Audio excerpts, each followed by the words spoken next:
Hello, beautiful humans. Today we're going to talk about the awesome power of hope. So let's get a definition of hope. I would say that it's a feeling of expectation of a better tomorrow. One of my favorite recent movies is called Free Guy. It had hope all over it. That actually hurt my hand. We can save our world, but we have to fight together. I don't know what's happening right now, but I love it. It's literally what brought the main character, Guy, to life. And then he found out that his world was going to end, and he hoped that he could save it. I am not spoiling this movie for you if you haven't seen it. I highly recommend it. Before we go any further, don't forget to like and subscribe. So I'm going to say something that might surprise you. I believe that a lot of people are in recovery. Yep. Whether it's recovery from drugs and alcohol, or recovery from trauma, or an emotional upset, or even a mental illness, or a way of thinking.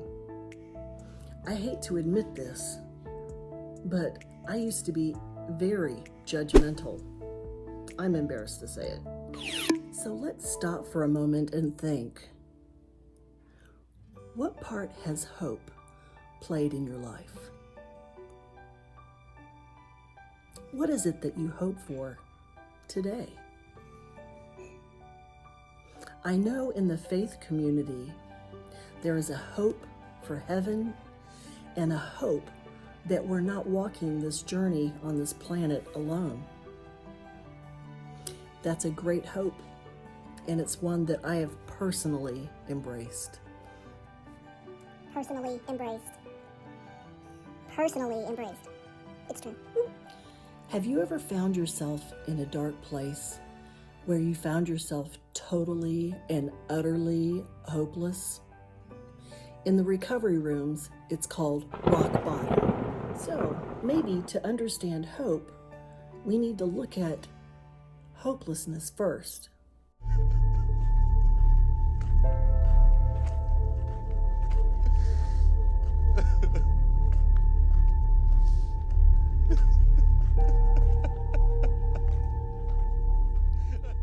A person who is in a hopeless state can literally be in danger of major depression, physical sickness, and even death.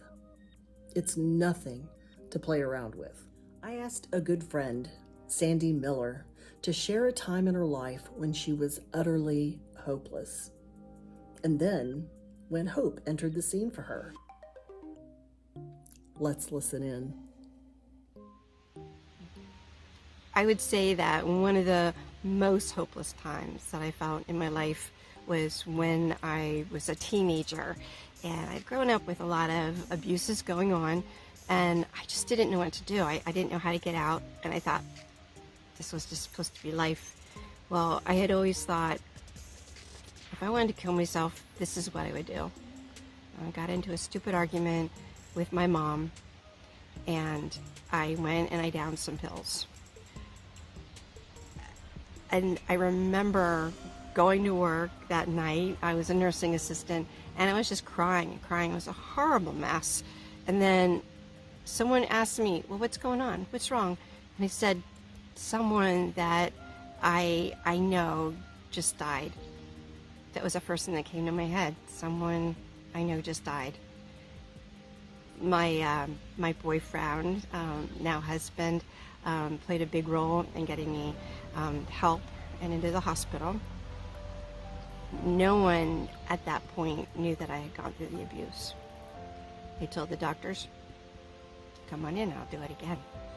But when I finally was able to, I told my husband what my dad had done to me. It was the first time I'd ever seen him angry. But, you know, we talk about God being Father, and I hated my dad, so for me to call God Father was just absolutely, I couldn't do it.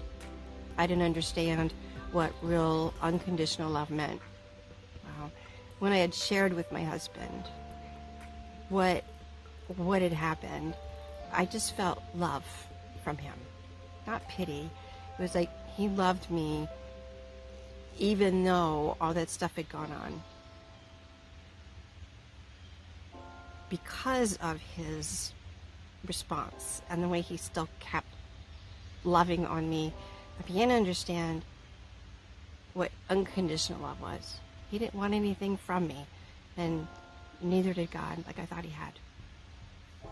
So I would say that that was my most hopeless time, but it was also my most hopeful time, because I started to understand who God was. It took a long time for me to get to where I am now, but I had hope. And here I am in Ohiopyle, Pennsylvania, walking in Jesus, knowing that Jesus loves me, and walking as a free woman. So, thank you, Sandy Miller. Sandy also has a YouTube channel that you should check out.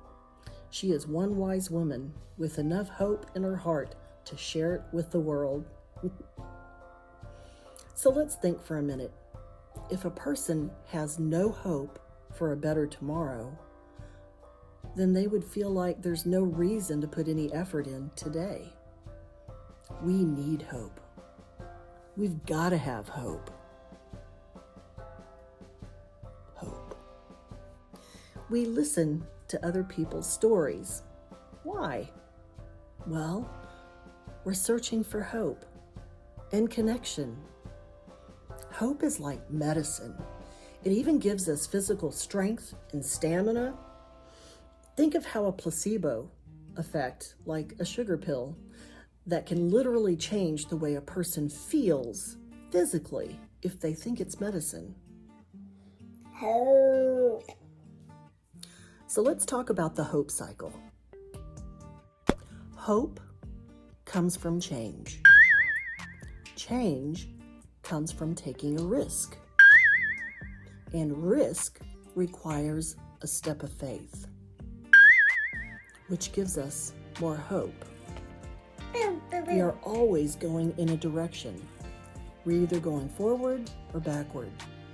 And when we think we're standing still, we're going backwards, because that's when our world gets smaller and smaller, because we are stagnant. We are made for change, and we are made for hope. So what about our friends? Understanding what a friend hopes for is a key component to a close relationship. Do you know what your friends hope for? If you don't know, what a fantastic conversation that's going to be. Okay, so I'm going to share from my heart right now. I have a hope.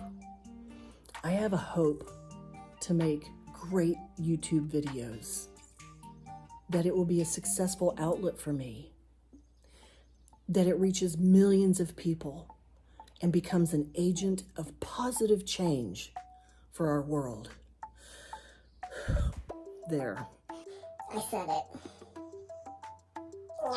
So if you're feeling blue, maybe it's time to slow down and look at your heart. Ask yourself, what is it that I hope for? And when you figure that out, discuss it with some good friends and figure out a game plan. Hope is a beautiful place to be, and it's important that what we hope for is achievable. But that topic will be covered in next week's video, so hold on. I know you can hang on that long. Just hold on. So I'll close this video with a quote from Nikki Banas. If you only carry one thing throughout your entire life, let it be hope. Let it be hope that better things are always ahead. Let it be hope that you can get through even the toughest of times. Let it be hope that you are stronger than any challenge that comes your way. Let it be hope that you are exactly where you are meant to be right now, and that you are on the path to where you are meant to be. Because during these times, hope will be the very thing that carries you through. So thanks for hanging out with me, you beautiful human.